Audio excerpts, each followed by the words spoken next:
नमस्कार, कैसे हैं आप लोग। मैं डॉक्टर आशुतोष द्विवेदी आपका स्वागत करता हूं इस चैनल पर। हम लोग देख रहे हैं प्रतियोगी परीक्षाओं की तैयारी कैसे करें। इस सीरीज के अंतर्गत ये हमारा तीसरा वीडियो है। तीसरे भाग में आज हम लोग देख रहे हैं, प्रारंभ से ही ये देखा जा रहा है कि प्रतियोगी परीक्षाओं में ऐसे अभ्यर्थी जो सफल होते हैं उनकी रणनीति सफल होती है। तो रणनीति इसमें बहुत महत्वपूर्ण भूमिका निभाती है और रणनीति के स्तर पर जब हम देख रहे हैं कि समग्र रणनीति किस प्रकार से बनाई जाए, इस पूरी प्रतियोगी परीक्षा के कंडक्ट होने तक, फाइनल रिजल्ट आने तक आपको किस तरीके से तैयारी करनी है, उसमें समाज का क्या योगदान होगा, परिवार का क्या योगदान होगा, आपके शिक्षकों का क्या योगदान होगा, कोचिंग संस्थान का क्या योगदान होगा, इस पर हम लोग चर्चा कर रहे थे। इस चर्चा में हम लोग परिवार के जो निर्णायक स्थिति है या कह लीजिए परिवार की जो योजना है उस पर हम लोग चर्चा पिछले वीडियो में कर चुके हैं। यहां हम लोग देखेंगे कोचिंग संस्थान, शिक्षक और गुरुओं की भूमिका या गुरुओं की जो योजना है वो किस प्रकार से होनी चाहिए, किस तरीके से वो योजना को लेकर चलते हैं और वो अपने परीक्षार्थी की तैयारी करवाते हैं। इसमें सबसे पहले आपको देखना है कि जो आपके शिक्षक हैं वो अच्छे हों, उनकी क्वालिटी अच्छी हो, उनका रिजल्ट अच्छा हो।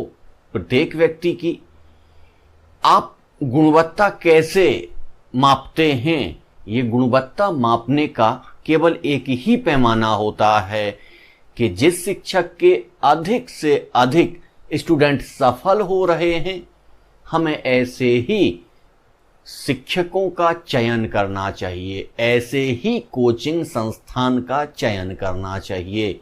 यदि हम ऐसे कोचिंग संस्थान में पहुंच जाते हैं जो रिजल्ट नहीं दे रहा है, तो निश्चित तौर से हम ये मानकर चलते हैं कि उसकी दिशा गलत है, वो अपने स्टूडेंट को उचित दिशा नहीं दे पा रहा है या उसके पास अच्छे शिक्षक नहीं हैं। तो अच्छे शिक्षक होना बहुत आवश्यक है और वो शिक्षक योग्य हो, विद्वान हो, ये तो होना ही चाहिए। लेकिन उनको इसके साथ साथ प्रतियोगी परीक्षा की जो बारीकियां हैं उनका ज्ञान होना अत्यंत आवश्यक है। यदि उस शिक्षक को प्रतियोगी परीक्षा के बारीकियों का ज्ञान नहीं है तो वो अपने स्टूडेंट्स को उतने अच्छे तरीके से उस परीक्षा की योजना नहीं बना सकता है। और यदि आपकी योजना सफल नहीं होती है तो आप प्रतियोगिता में भी सफल नहीं हो सकते हैं। तो शिक्षक कौन? शिक्षक ऐसा विद्वान शिक्षक जो आपको अच्छी नॉलेज दे, अच्छी भाषा दे, यानी भाषा पर भी आपकी अच्छी पकड़ करवाए, साथ साथ आपको अच्छे संस्कार प्रदान करे। यदि आपको अच्छे संस्कार नहीं मिलेंगे तो आप कहीं ना कहीं भटक जाएंगे। अच्छे संस्कार के साथ साथ, अच्छे ज्ञान के साथ साथ मानव मूल्यों से भी आपको परिचित करवाए। यदि मानव मूल्यों का परिचय आपसे नहीं होगा या नैतिक शिक्षा के बारे में आप नहीं जानते होंगे तो निश्चित तौर से इंटरव्यू के दौरान आपकी जो अभिव्यक्ति होगी वो कहीं ना कहीं निगेटिव चली जाएगी, या जब आप निबंध लेखन कर रहे होंगे तो निबंध लेखन में आपकी वो धार नहीं हो पाएगी जो धार होनी चाहिए। जैसे मैंने पहले भी आपको बताया है कि इसके बारे में मैं विस्तार से वीडियो लेकर आऊंगा, लेकिन फिर भी यहां पे आज ये बता देता हूं कि जब आप निबंध लेखन करते हुए चलें तब आपको उसका नकारात्मक पक्ष, सकारात्मक पक्ष और समीक्षा सारी चीजें रखनी पड़ती हैं। लेकिन जब आप निबंध लिख रहे होते हैं तो ये बहुत कठिन विधा है। मैंने आपसे कह दिया कि आपको उस टॉपिक के सकारात्मक पक्ष, नकारात्मक पक्ष और समालोचना सारी लिखनी है। लेकिन जैसे ही आप पहला पैरा लिखने जाते हैं, उस पैरे में आपने अपना टॉपिक के बारे में अपना मत स्पष्ट कर देना है। पहले ही पैरे में आपको अपना मत स्पष्ट कर देना है कि आप इस टॉपिक के पक्ष में हैं या विपक्ष में हैं। जो टॉपिक आपको मिलेगा वो इस तरीके से ही दिया जाएगा। यदि आप उसके पक्ष में लिख रहे हैं तो पक्ष में लिखेंगे, यदि आप विपक्ष में लिख रहे हैं तो विपक्ष में लिखेंगे। लेकिन मैं आपको बता रहा हूं कि अगर आपने केवल पक्ष में लिख दिया तब भी वो आधा माना जाएगा, अगर आपने केवल विपक्ष में लिख दिया तब भी आधा माना जाएगा। तो आपको इस तरीके से लिखना है कि पक्ष भी लिखना है, विपक्ष भी लिखना है और उसकी समालोचना भी करनी है। और ये एक बड़ी कठिन विधा है, इसको आप समझ लीजिए। यदि आपको ये नहीं आई तो आपको निबंध में नंबर नहीं मिलेंगे, ये आपको सीखना पड़ेगा। जैसे मैं आपको बताऊं, मैंने जो सिविल के एग्जाम में निबंध लिखा था तो उस निबंध में जो हमारा टॉपिक था वो टॉपिक था कि मानव ईश्वर की सर्वोत्तम कृति है। तो यहां मुझे मानव दिखाना था कि मानव सर्वोत्तम कृति कैसे है। लेकिन फिर मानव की नेगेटिविटी हम कहां से लाएंगे, उसमें जब नेगेटिविटी दिखाएंगे तो कहां से लाएंगे। तो मैंने शुरू किया कि निसंदेह स्त्री ईश्वर की सर्वश्रेष्ठ कृति। स्त्री को हमने सर्वश्रेष्ठ बताया। जब स्त्री को सर्वश्रेष्ठ बता दिया तो अब इसकी नेगेटिव चीजें कैसे लिखेंगे आप। तो नेगेटिव चीजें लिखने के लिए फिर मैंने बताया कि इस पुरुष प्रधान समाज में किस तरीके से महिलाएं पुरुषों के पीछे चलने लगती हैं, उनकी कॉपी करने लगती हैं। जब वो अपने स्वभाव छोड़ती हैं तो इसके अंतर्गत उनमें निम्न बुराइयां आती हैं, वो आधुनिकता के तरफ आ जाती हैं, वो कभी कभी अब्यूज भी करती हैं, उनकी भाषा थोड़ा सा डाउन हो जाती है और वो स्मोक भी करती हुई दिखाई देती हैं मॉडर्निटी के तरीके से। लेकिन ये गुण महिला के नहीं हैं, स्त्री के नहीं हैं।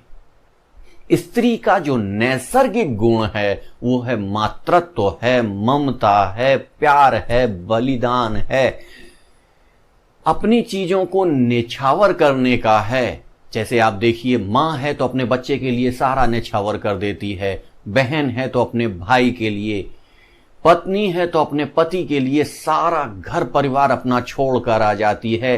इस तरीके की होती हैं महिलाएं।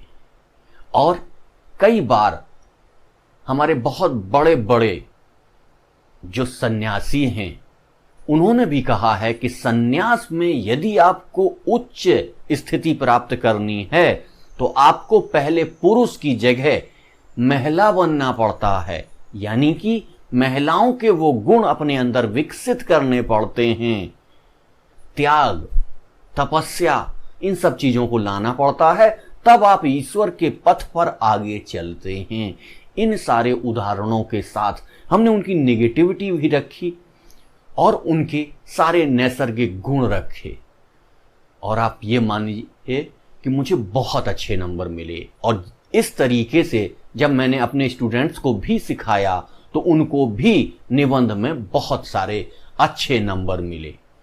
यही चीज है कि जब आप निबंध क्या है, निबंध एक ऐसी विधा है कि जब आपने निबंध प्रारंभ किया, अपना मत पहले ही पैरे में स्पष्ट कर दिया, तो आप उसकी नेगेटिव चीजें कैसे डालेंगे? नेगेटिव चीजों को बताना तो है ही, लेकिन उसको इस तरीके से बताएंगे, ऐसी परिस्थिति क्रिएट करेंगे, ऐसी कहानी क्रिएट करेंगे जिससे ये लगे कि एक नदी बहती हुई जा रही है, बीच में एक पत्थर आया, हल्की सी रुकावट आई, लेकिन नदी रुकी नहीं, नदी बहती गई। लेकिन ज्यादातर हमारे जो परीक्षार्थी हैं वो करते क्या हैं? पॉजिटिव चीज उन्होंने लिख दी, इसके बाद उसको वहीं छोड़ दिया, फिर नेगेटिव चीज लिखने लगते हैं। नेगेटिव चीज जब पूरी हो जाती है तो उसको वहीं छोड़ देते हैं, उसके बाद फिर उसकी समालोचना करते हैं या उसका निष्कर्ष देते हैं। तो इस तरीके से लगता है जैसे तीन नदियां एक साथ आ रही हैं। तीन नदियां, पहले एक नदी आई रुक गई, दूसरी नदी आई रुक गई, तीसरी नदी आई रुक गई। तो ये आपके विचारों में माना जाता है कि आपके जो विचार हैं वो एक जगह नहीं जा रहे हैं, आपके विचार टूटे हुए हैं, आपकी जो साइकोलॉजिकल स्थिति है वो ठीक नहीं है, क्योंकि किसी भी विषय पर आपके भाव एक तरीके से नहीं चल रहे हैं। आप नेगेटिव चीज भी दिखाएं, लेकिन इस तरीके से दिखाएं कि वो थोड़ा सा पॉजिटिव वे में जाए और एक धारा बहती हुई दिखाई दे। लास्ट में उस धारा को जब आप रोकें अपने निष्कर्ष के साथ, तो निष्कर्ष भी वही होना चाहिए जो आपने पहले पैरे में उसको लिखा हुआ था। जैसे लॉजिक जो लोग पढ़ते हैं उनको मालूम है कि पहले ही वाक्य में हम निष्कर्ष दे देते हैं, फिर उसको एक एक उदाहरण के साथ प्रमाणित करते चले जाते हैं और लास्ट में उसी निष्कर्ष को पुनः लिख देते हैं। तो हमें क्या करना है कि हम अपना निष्कर्ष दे चुके हैं, उसको प्रमाण के साथ, हमने प्रमाण भी रखा कि सन्यासियों ने भी ये कहा, बड़े बुजुर्गों ने भी ये कहा, विद्वानों ने भी ये कहा, इसके साथ करते हुए फिर अपनी बात को आगे ले जाते हुए लास्ट में हमें वही निष्कर्ष दे देना है। लेकिन नेगेटिव चीज भी डालनी है, ऐसा नहीं है कि नेगेटिव चीज नहीं डालनी है। नेगेटिव चीज किस तरीके से डालेंगे यही विधा हम आपको सिखाएंगे। खैर चलिए, यहां निबंध पर ज्यादा नहीं चलेंगे, यहां केवल ये कि यदि आपको विद्वान और योग्य शिक्षक नहीं मिलता है तो आप ये बारीकियां नहीं समझ पाते हैं और आपके लेखन शैली में कुछ गड़बड़ियां उत्पन्न हो जाती हैं, जिससे आपको उतने अंक प्राप्त नहीं होते हैं जितने अंक आपने सोचे हुए हैं। यही वो स्थितियां हैं जो आपको कंपटीशन से दूर करती हैं। कंपटीशन किसी भी लेवल का हो, प्रतियोगिता किसी भी लेवल की हो, यदि आप उसमें बेहतर से बेहतर करना चाहते हैं तो ये सारी चीजें आपको देखनी पड़ेंगी। योग्य शिक्षक आपको उस परीक्षा की एक एक बारीकियां समझाएगा कि इन बारीकियों के साथ, जैसा कि मैंने पहले भी आपको बताया कि मैं कई आयोग में एज ए सब्जेक्ट एक्सपर्ट भी काम करता हूं, तो एज ए सब्जेक्ट एक्सपर्ट में जो कॉपियां आ रही हैं उनको मैं देख रहा हूं, किस तरीके से चेक करना है ये भी देख रहा हूं। तो इस तरीके से आपको भी वो चीजें जाननी चाहिए कि वहां जो परीक्षक बैठा है उसको किस तरीके का आंसर आपसे चाहिए। इसलिए ये सारी चीजें जो शिक्षक आपको दे सकता है, जो कोचिंग संस्थान आपको दे सकता है, जो मार्गदर्शक आपको दे सकता है, जो YouTube चैनल आपको दे सकता है, आपको उसी को सिलेक्ट करना है। और जो केवल पढ़ाई पढ़ा रहा है, केवल विद्वान बना रहा है, उसको मुझे नहीं लगता कि बहुत ज्यादा आपके लिए इफेक्टिव होगा। हाँ, वो आपको टीचर तो बना देगा, आपको उस विषय का विद्वान तो बना देगा, लेकिन यहां विद्वता नहीं चाहिए। यहां आपको एक योजना चाहिए, उस योजना को कि आप अपनी परीक्षा की तैयारी कैसे करें, एक रणनीति चाहिए। उस रणनीति के हिसाब से उसकी जो परीक्षा की बारीकियां हैं, उन बारीकियों के बारे में चर्चा करते हुए मैंने इस चैनल पर पहले आपको क्या पढ़ाया? पहले हमने हाई स्कूल स्तर की चीजें पढ़ाई आपको, फिर इंटर लेवल की चीजें पढ़ाई, अब हम आपको कंपटीशन पर ला रहे हैं। एक क्रमिक अध्ययन है, एक गति है, एक बहाव है, उसी के साथ आपको लेकर चल रहे हैं। इसी तरीके से एक मनोवृत्ति आपको लेकर चलनी पड़ेगी, और इसी मनोवृत्ति के साथ जब आप कंपटीशन फाइट करने के लिए खड़े होंगे तो निश्चित तौर से आपके आसपास कोई अन्य नहीं दिखाई देगा। आप भीड़ से एकदम अलग दिखाई देंगे। वही किताबें सारे लोग पढ़ते हैं, वही चीजें सारे लोग करते हैं, लेकिन आपको कुछ अलग होना पड़ेगा। मैं आपको बताऊं, मैं मध्य प्रदेश पीसीएस मेंस परीक्षा दे रहा था, और मेंस परीक्षा में मुझसे पूछा गया कि शंकराचार्य के ब्रह्म का विश्लेषण कीजिए। शंकराचार्य के ब्रह्म को समझा रहा था मैं, और शंकराचार्य के ब्रह्म को समझाते समझाते मैंने E बराबर mc² से उसकी तुलना की और बताया कि जो E बराबर mc² में निकाला जा रहा है वही शंकराचार्य का ब्रह्म भी है, और पूरा तुलना करते हुए उसको ले गया और लास्ट में उसको कैलकुलेशन करके अपना एक निर्णय दिया। वो निर्णय देने के बाद ऐसा नहीं है कि केवल वही क्वेश्चन मैंने किया था, बहुत सारे क्वेश्चन किए थे, लेकिन मेरे सोचने की, मेरे समझने की यही स्थितियां थीं, और मैंने सारी चीजों में वही चीजें दी थीं। रिजल्ट आया। रिजल्ट आने के बाद मार्कशीट भेजते हैं मध्य प्रदेश पीसीएस वाले, तो उस मार्कशीट में मेरे जो नंबर थे दर्शन शास्त्र में वो मैंने देख लिए, लेकिन मुझे ये पता नहीं था कि वो हमारे सब्जेक्ट के सर्वोच्च अंक हैं। इसके पश्चात अगली परीक्षा की जब हम लोग तैयारी कर रहे थे, उस परीक्षा की तैयारी के दौरान एक पेपर निकलता है भोपाल से, उसमें वो प्रत्येक विषय के सर्वोच्च अंक और न्यूनतम अंक प्रकाशित करते हैं। जब उन्होंने वो सर्वोच्च अंक निकाले, मैंने अपनी मार्कशीट से मिलाया, मैंने तो कहा अरे ये तो मेरे ही अंक हैं, वही अंक हैं सर्वोच्च लिखे हुए जो मेरे अंक हैं। तो आप सोचिए, जब मैं इलाहाबाद लौटा, मैंने विद्वानों से बातचीत की तो उन्होंने कहा अरे ये क्या कर दिया तुमने, किस जगह तुलना करनी चाहिए। एक एकदम आध्यात्मिक चीज यानी शंकराचार्य का ब्रह्म एकदम आध्यात्मिक, और E बराबर mc² एकदम व्यवहारिक चीज की तुलना आध्यात्मिक चीज से आपने कर दी। आपको अगर कोई योग दर्शन का टीचर हुआ तो आपका सारा आंसर काट के फेंक देगा, आपको नंबर ही नहीं देगा।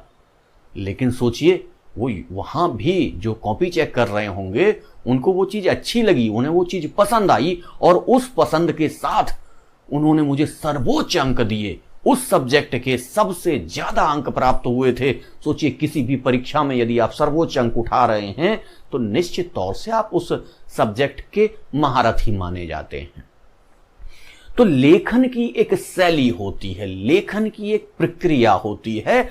उस शैली और प्रक्रिया को यदि आप सीख गए तब फिर ये परीक्षा क्रैक करना आपके लिए एकदम आसान हो जाएगा। और यदि आप ये नहीं सीखे तो आप प्री मास्टर बन के रह जाएंगे, प्रारंभिक परीक्षा के मास्टर बन जाएंगे, प्रारंभिक परीक्षा निकालते रहेंगे, मेंस में हर बार फेल होते रहेंगे। और मेंस अगर आपको निकालना आ गया और आपको अभिव्यक्ति की शैली नहीं आई तो आपको इंटरव्यू में हमेशा कम नंबर मिलेगा। हो सकता मेंस में आपने अच्छे नंबर उठाए हो, इंटरव्यू में कम नंबर मिले और इसके बावजूद आपको कोई छोटी पोस्ट मिल जाए, लेकिन आप छोटी पोस्ट का सपना नहीं देखते हैं, आप सपना ऊपर वाली पोस्ट का देखते हैं। तो आपको ऊपर वाली पोस्ट तभी मिलेगी जब आप इंटरव्यू में भी अपनी अभिव्यक्ति की शैली अच्छी रखेंगे। उस अभिव्यक्ति की शैली आपको अपने अध्यापक से, आपके टीचर से, आपके गाइड से, आपके सहयोगकर्ता से प्राप्त होगी। और यदि आप ऐसा नहीं कर पाते हैं तो आप उस रिजल्ट के पास तक नहीं पहुंच पाएंगे जिस रिजल्ट के बारे में आप सोचते हैं, जिसका सपना देखते हैं। सिविल सर्विसेज एक सपना है, जिस सपने को लोग पाते हैं, जिसको जीते हैं। आप देखिए, जब लोग तैयारी करते हैं तो क्या करते हैं, वो उन किताबों के साथ सोते भी हैं। यानी कि तैयारी करने वाले के बिस्तर पर हमेशा आपको किताबें मिल जाएंगी, यानी कि उस दौरान उनका जो जीवन होता है वो किताबों के साथ ही होता है। चलिए खैर, यहां टॉपिक से मैं बाहर जा रहा हूं, लेकिन कहीं ना कहीं आपको इन चीजों की आवश्यकता है। ये आपके मोटिवेशन के लिए बहुत आवश्यक हैं। और एक सीनियर टीचर से, सीनियर स्टूडेंट से, एक विशेषज्ञ से आपको इन्हीं सब की आवश्यकता है कि जो आपको सही दिशा में ले जाए। तो टीचर वही, गाइड वही जो आपको इन सब बारीकियों से परिचित कराए, इन सब रणनीतियों के विषय में बताए और इन सब रणनीतियों के साथ साथ आपको आगे लेकर जाए। इन्हीं सब के साथ आप वो कोचिंग संस्थान, वो यूट्यूब चैनल, वो टीचर, वो गाइड का सिलेक्शन करें। और इसके पश्चात अंतिम जो हम समग्र दृष्टिकोण के बारे में चर्चा कर रहे हैं, उस समग्र दृष्टिकोण में अंतिम आता है प्रतियोगी का अपना दृष्टिकोण या प्रतियोगी की अपनी योजना, प्रतियोगी की अपनी रणनीति। प्रतियोगी जब इन सब चीजों को सुन के, समझ के, स्थितियां बना के जब उनको अपने हिसाब से कैलकुलेट करता है, अपने हिसाब से अभिव्यक्त करता है, अपनी चीजों को उसमें डालता है, तभी वो एक नई चीज बना के तैयार करता है। और वो जो नई चीज है वो एकदम यूनिक होती है। आपके जो मूल्यांकन करता है उनको एकदम अटैक करती है, उनको एकदम प्रभावित करती है, तभी वो आपको अच्छे से अच्छे अंक देने के लिए बाध्य हो जाते हैं। आप उनकी कलम को वहां तक ले जाते हैं कि वो सर्वोच्च अंक आपको प्रदान कर दें। ऐसी चीजें आपको लिखनी पड़ती हैं। और इस समेकित दृष्टिकोण में प्रतियोगी का जो अपना दृष्टिकोण है वो बहुत ही महत्वपूर्ण होता है। प्रतियोगी का अपना जो दृष्टिकोण है, अपना जो निर्णय है, अपनी जो योजना है, उसने जो योजना बनाई उस पर यदि वो चला तो निश्चित तौर से वो उस परीक्षा में सफल होगा। लेकिन मैंने देखा है, मैंने समझा है कि लगभग 90% से अधिक प्रतियोगी छात्र अपनी ही बनाई हुई रणनीति पर पूरी परीक्षा के दौरान लागू नहीं रह पाते हैं। उन नियमों को तोड़ना शुरू कर देते हैं जो नियम प्रारंभ में उन्होंने बनाए थे। अपने परिवार के सहयोग के साथ, अपने गाइड के सहयोग के साथ, अपने मेंटर के सहयोग के साथ जब आप अपना मंथन करते हैं तो अपने मंथन के साथ आप एक नया आयाम, नया कीर्तिमान रचते हैं जो ये सिविल सर्विसेज के रूप में आपको दिखाई देता है या प्रतियोगी परीक्षाओं के रूप में दिखाई देता है। कई बार ऐसी स्थितियां आ जाती हैं। मुझे याद है कि जब मैं नया नया गया था इलाहाबाद, पहली परीक्षा देनी थी, सीनियर्स ने बहुत डरवाया हुआ था कि अरे लोग फेल हो जाते हैं, लोग भाग जाते हैं, लोग यहां नहीं रह पाते हैं। तब मैं अपना पढ़ाई में लगा हुआ था और एक बार ब्लॉक सर्वेंट नहीं आया। ब्लॉक सर्वेंट नहीं आया तो सुबह चाय पीनी थी, चाय के लिए दूध ब्लॉक सर्वेंट ही लेके आता था। अब चाय पीनी है तो क्या करना है, दूध लेने जाना है। मैं दूध लेने के लिए हॉस्टल से निकला और साथ में परीक्षा थी तो अपने क्वेश्चन का रिवीजन करता हुआ जा रहा था। रिवीजन करते करते जहां से मुझे दूध लेना था मैं उससे आगे निकल गया। फिर मैं रुका, फिर मैंने देखा अरे यार मैं कहा, मुझे दूध लेने जाना था। दूध लेने के लिए मैं फिर वहां से चला और अपने क्वेश्चन का रिवीजन, अगले क्वेश्चन का रिवीजन करना शुरू कर दिया। रिवीजन होता रहा, मैं चलता रहा और लास्ट में मैं अपने कमरे पे आके बैठ गया। बैठने के बाद थोड़ी देर बाद मेरे पार्टनर ने कहा अरे दूध लेने गए थे, दूध नहीं लाए। तब मुझे याद आया अरे यार दूध फिर भूल गया मैं। तो ऐसी स्थितियां आपको कहीं ना कहीं अपने जीवन में उतारनी पड़ती हैं, उनके साथ जीना पड़ता है। यही वो स्थितियां हैं जब आपको वो प्राप्त हो जाती हैं तो निश्चित तौर से आपको आपका ये बड़ा गोल प्राप्त हो जाता है। ये कैसे चलता है, इनकी स्थितियां क्या होती हैं, प्री परीक्षा की तैयारी कैसे होती है, मेंस परीक्षा की तैयारी कैसे होती है, इंटरव्यू की तैयारी कैसे होती है, इस क्रम में मैं लगातार ये चलाता रहूंगा और आपको बताता रहूंगा कि किस तरीके से आप अलग अलग तैयारी करते रहेंगे। ये समेकित तैयारी मैं आपको बता रहा था। अब मैं प्रत्येक परीक्षा को तोड़ तोड़ के या प्रत्येक परीक्षा के बारे में अलग से वीडियो बना के आपकी जो पर्टिकुलर परीक्षा है उसके लिए आपकी क्या तैयारी होनी चाहिए, आप उसको कैसे समझ सकते हैं, उन क्वेश्चन के बारे में आपका क्या दृष्टिकोण होना चाहिए, और मुख्य परीक्षा में क्वेश्चन में जो लिखा होता है क्या होता है, व्याख्या कीजिए, समीक्षा कीजिए, वर्णन कीजिए, प्रकाश डालिए, आलोचनात्मक वर्णन, समीक्षात्मक वर्णन। तो इन शब्दों का अर्थ क्या होता है, आप आधे परीक्षार्थियों से पूछ लीजिए, उनको इन शब्दों का अर्थ नहीं पता। वो तो कहते हैं हमने तो पूरा तैयार कर लिया है, जो भी आता है हम यही चिपका के चले आते हैं। अरे भैया ऐसा नहीं होता है, कॉपी आपकी पढ़ी जाती है पूरी, और यदि आपकी क्वेश्चन के हिसाब से आपका आंसर नहीं मिला तो वो काट दिया जाता है, आपको उतने अंक प्राप्त नहीं होते हैं।